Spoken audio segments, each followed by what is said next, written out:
अथ आदित्यहृदयस्तोत्रम्। ततो युद्धपरिश्रान्तं समरे चिन्तया स्थितं रावणं चाग्रतो दृष्ट्वा युद्धाय समुपस्थितम्। दैवतैश्च समागम्य द्रष्टुमभ्यागतोरणम् उपागम्याब्रवीद् रामम् अगस्त्यो भगवान् ऋषिः। राम राम महाबाहो शृणु गुह्यं सनातनम् येन सर्वान् नरीन् वत्स समरे विजयिष्यसि। आदित्यहृदयं पुण्यं सर्वशत्रुविनाशनम् जयावहं जपेन्नित्यम् अक्षयं परमं शिवम्।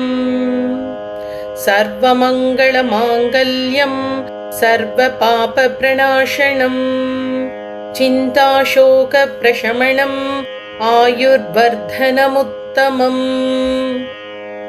रश्मीमन्तं समुद्यन्तं देवासुरनमस्कृतं पूजयस्व विवस्वन्तं भास्करं भुवनेश्वरम्। सर्वदेवात्मको ह्येष तेजस्वी रश्मिभावनः एष देवासुरगणान् लोकान् पाति गभस्थिभिः। एष ब्रह्मा च विष्णुश्च शिवः स्कन्दः प्रजापतिः महेन्द्रो धनधः कालो यमः सोमो ह्यपाम्पतिः।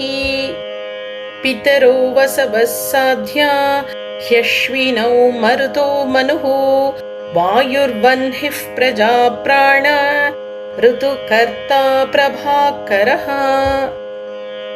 आदित्यः सविता सूर्यः खगः पूषा गभस्तिमान् सुवर्णः सदृशो भानुर्हिरण्यरेता दिवाकरः।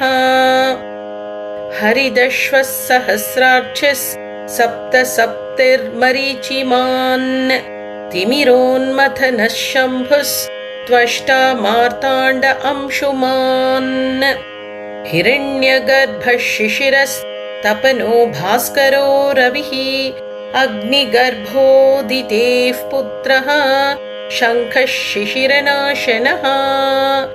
व्योमनाथस्तमोभेदी ऋग्यजुः सामपारगः घनवृष्टिः